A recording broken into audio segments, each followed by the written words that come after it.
Welcome to NocBro Nation. Welcome back, guys. Jarrell here. And I am Josh, and today we're here to review episode 4 of The Walking Dead, season 10. Silence the Whispers. Yes. Yeah, so there were a lot of comic nods in this episode.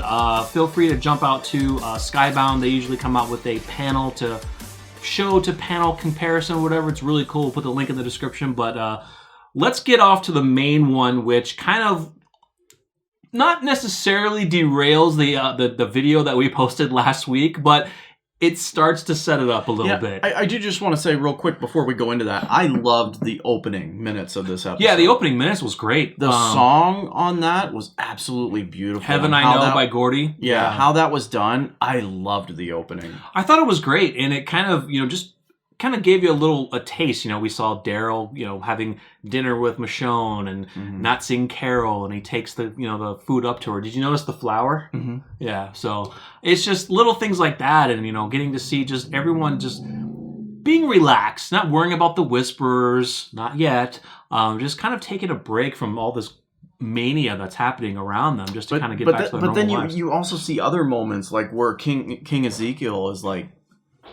Hold on, let's redo that. I got something. All right, ready? Mm-hmm. All right, but then you also see other moments like King Ezekiel, who's like freaking torn, right? This dude's struggling. Yeah. It's pretty sad. Yeah. Pretty sad. So, we'll get to the big one. So, basically, the breakout of Negan. In our previous video that we did last week, it was kind of a theory that due to the comic books, they could be getting a storyline for Alpha's ultimate death. In the comics, it was done by Negan, and Negan did meet the Whisperers and was hanging around them. That we do know, confirmed, that Beta and Negan will meet. We've heard that Negan and Alpha will also meet as well. So, have they just set it up for us? Now, we don't know who broke Negan out. In the comics, it was Brandon. Yeah, we do. Well, Lydia said it was her. We don't really know for sure, but I would imagine it is Lydia. Daryl doesn't seem to think it was her. Yeah, right? I don't think it's Brandon, because in the next episode teaser, it seems like Brandon has been running after him, trying to catch up to him. Yeah. So I don't think he let him out. So it could be Lydia. But I just think it's cool that, when that part came up, I was like, he was like maybe 10 or 15 minutes behind me. I was like, oh my God, they're setting this up. They spoiled it for me. No, not necessarily. Yeah, because you were like, oh my God, they're going to follow the comic book storyline. I'm like, yep, that's Negan getting out. Well, maybe. but it was really cool, though. Do you think that it could be Daryl doesn't think that Lydia did it because Daryl did it? No, I don't think that. That'd be hot. I don't know. I don't know. I don't know. The way he was talking, it was like, this dude is never gonna get over the fact that Negan is did what he did. I don't think anyone can. But people that weren't around that particular time frame, the Alexandrians that came in after the fact, they seem to be okay with it. Yeah. But, or him, right? So to speak. There are people lining up after, because he ultimately untimely killed Margot, who was Margot with Gage, and the other guy who was trying to attack. I should say it like this. So. There are some that are willing to move on and accept that he's trying to change, and there are others that are not. Someone like Father Gabriel is more willing to accept forgiveness just because he's, religious. But someone like Daryl, not so much. Yeah. So that night scene was actually from Lydia, was kind of a storyline that Rick Grimes had in the comic books, where Rick was attacked by Morton Rose, he was Tammy Rose's son, and she was killed, of course, in the Pikes, and he was pissed off that Rick was not doing anything about it. So he attacked him at night and beat him pretty badly. So that was kind of given to Lydia, which was cool. Now, one moment that I really kind of felt, I love the actress I'm thinking Angela Kinsey, Cassidy McKenzie, is when she was walking at night during the kind of opening montage, and she saw Siddiq, who of course was probably waking up from night terrors, but she gave that smile, and the smile was kind of like, hey, I'm still trying to fit in, you know what I mean? And of course, Siddiq, seeing her, that's not going to help him with his night terrors, because he's just turned away. He's that dude. You and I talked about this shortly. I'm like, that dude is hanging on by a very thin thread.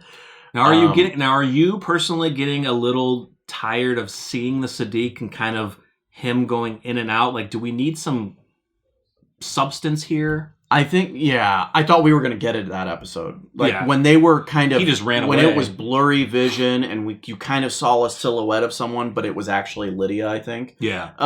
He was kind of imagining the Whisperers around him, probably while he's cutting heads off. I honestly thought that was the moment they were going to show or shed some light as to why Siddiq is having post-traumatic stress disorder. Now, obviously, what he went through is enough to give him that disorder. Yeah. But man, when he put his head in that water and screamed in terror, you really felt it. You really felt it. And I'm thinking like, okay, let's stop it right there and hopefully get some type of reveal in the next episode.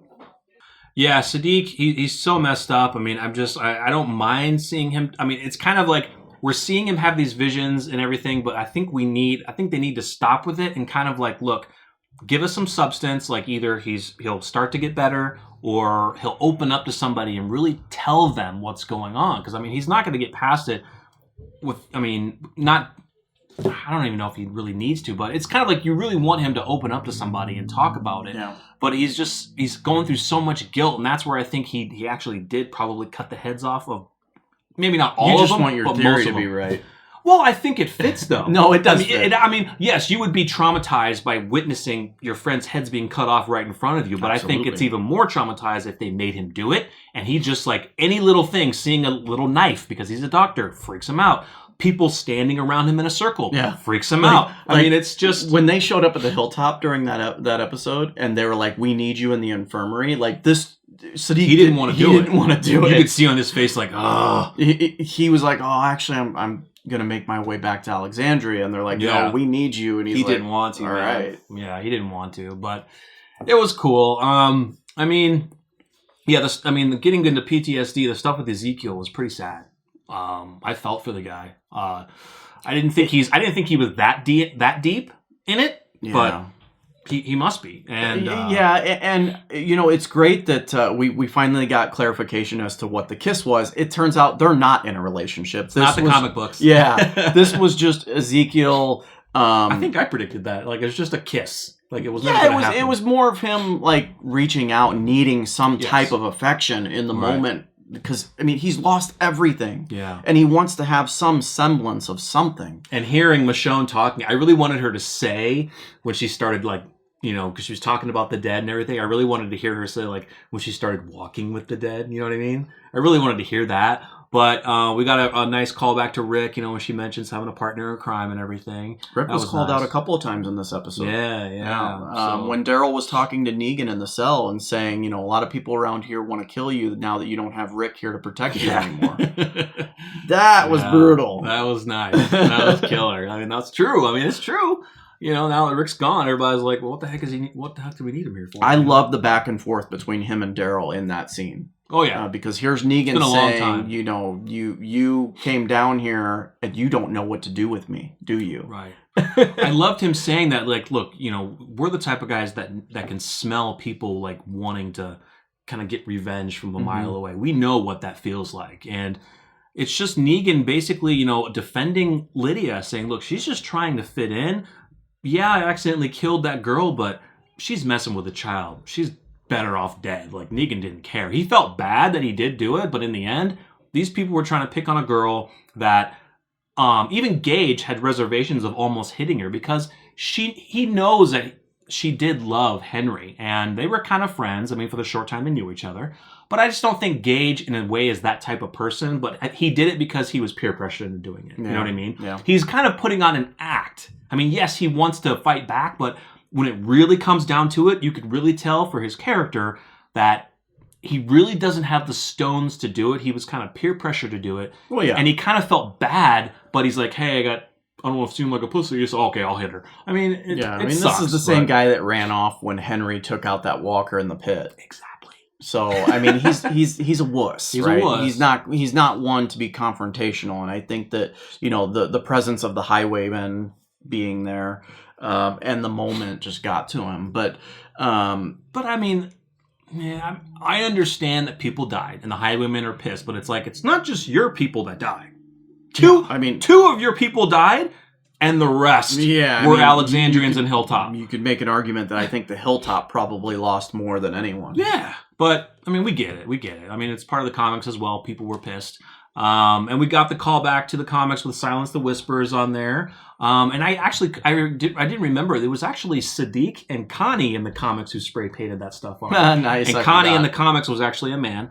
So yeah, it was pretty cool. Yeah, that was cool. Yeah. So I mean, all in all, I thought it was a really good episode. Are we missing anything? Did you like the Magna and Yumiko makeout session? Yes. Well, actually, one big thing. I didn't know she was that tatted. The character. Yeah, tatted. Oh, actually, the actress. The actress is tatted up. She's tatted up. She has like a really big one, like right here. It's insane. What I really did like about it later on, when Michonne was at the Hilltop talking about plans, Yumiko stepping up, but Magna was. But did you hear what Magna said, man? You're not my lawyer anymore. Yeah, that's really weird. Meaning, in the past life, she possibly that was her lawyer. She was her client, right? And maybe that relationship blossomed after the fact. Yeah. At least that's what I'm picking up. Yeah, but I like that Yumiko was taking charge, and she understands that Magna can take charge, but it seems like Magna's just not too quick to do something about it. Yumiko sees the situation and says, "Okay, let's do it."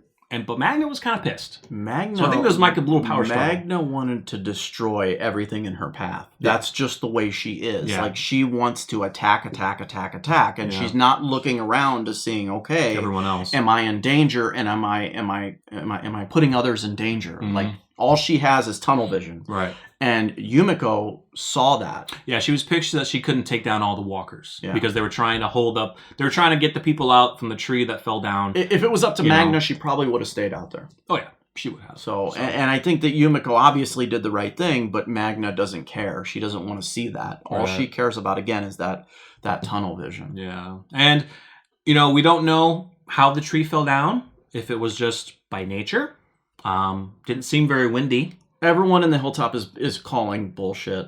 That tree was taken down by Alpha. Well, now, whether we believe that or not, Do you understand how hard it takes to pull a tree that big down? I mean, the roots go deep. It's a pretty big tree. So it was uprooted. Like it would, yeah. It was uprooted. So I thought it was sliced. I couldn't remember. I thought the roots were hanging off, like, could have been the other side too. But hey, very well could have. Either way, it's a big tree, and I don't think the Whisperers have a chainsaw.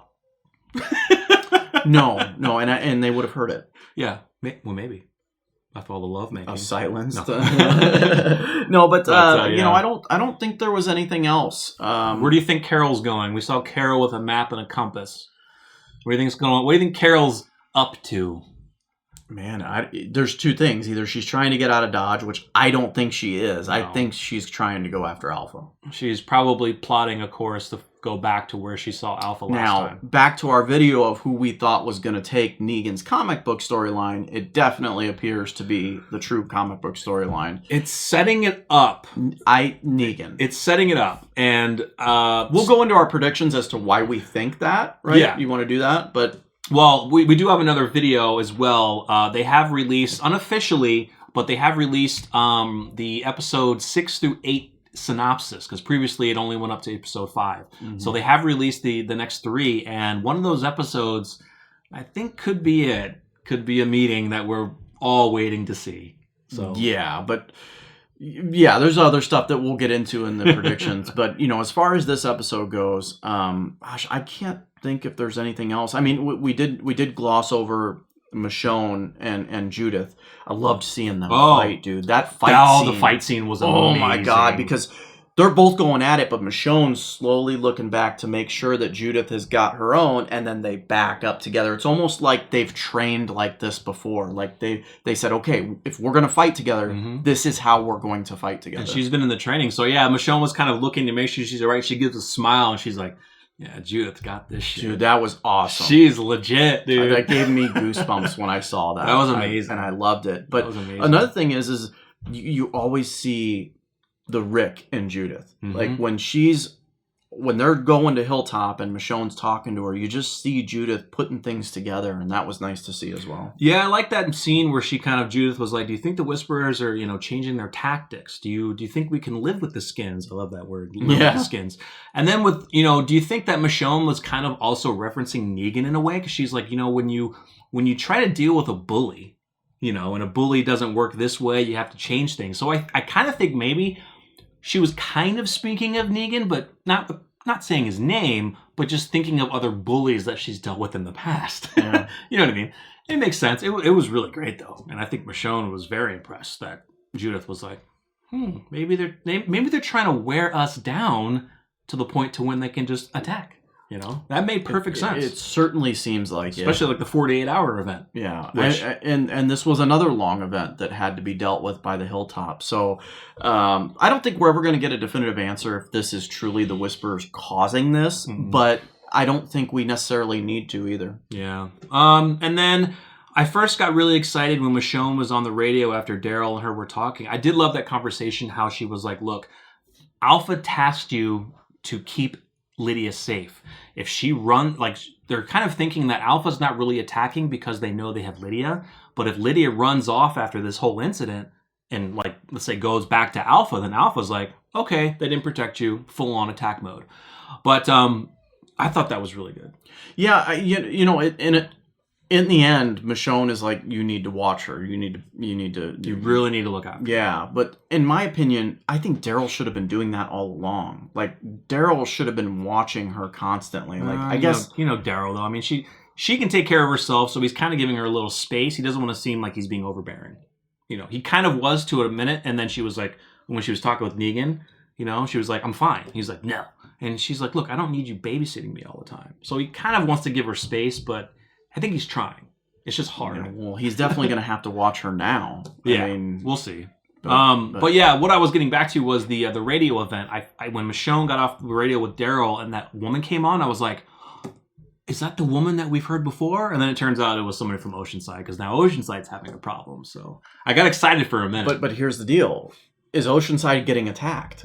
That's what we're going to have to find out. And that's the thing. So now they're possibly going to have to send reinforcements there too. So they're not only are they getting tired, spread out. They're spreading thin. They're thinning them out. So it's definitely Alpha. And if it is Alpha, man, that's some crazy tactics. She's doing it, man. She's learning to say, okay, we'll spread them out a little bit, make them think it's not us, but yeah, it's legit. And then also, I mentioned to him, Screen Rant did a article on this. It's regarding the Gordy song, Heaven I Know, or whatever, that it was playing at the end, and it was zooming in to silence the Whisperers, and then you could hear the whispering of 1, 2, 3, 1, 2, 3, 1, 2, 3. So somebody from Screen Rant kind of read mentioned in the article, maybe this could be a call to 1, 2, 3, meaning the three communities are being attacked. It's whispering. It's zooming in on Silence the Whisperer. So kind of just a hint, foreshadowing of what's coming.